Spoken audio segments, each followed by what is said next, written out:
Сәлем қыздар, бүгін сіздермен красный барқыт тортын дайындаймыз. Арнама жазылып, лайк басуды ұмытпаңыздар. Ең алдымен айранға сода, красительді қосып араластырамыз.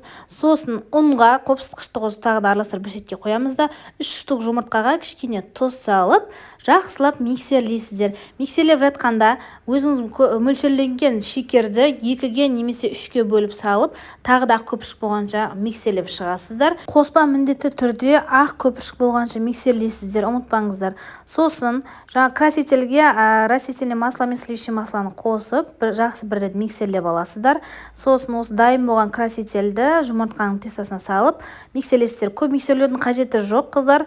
Сосын жаңағы дайындаған ұнды саламыз да, енді осы қоспаны көрдіңіздер, осылай домалақ пергаментке салып духовкаға пісіріп аласыздар. Одан кейін крем дайындаймыз. Творожный сыр креметтің ішіне жарты сахарный пудраны салып миксерлейміз. Осы видеодағындай жұмсақ болғанша миксерлеу маңызды, қыздар. Жай скороспен істейсіздер міндетті түрде. Сосын маскарпонені және қалған сахарный пудраны салып, тағы да жұмсақ бір теста болғанша араластырасыздар. Сосын осы теста дайын болғаннан кейін барып сливки қосып, жай скороспен бастап, жаймен скоростын көбейте бересіздер.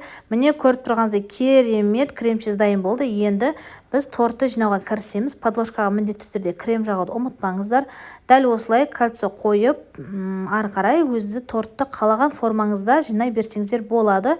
Видеоны соңына дейін көріп, видеоларыма лайк басып, подписка жасауды ұмытпаңыздар. Мен сіздер үшін керемет видеолар түсіруге тырысатын боламыз.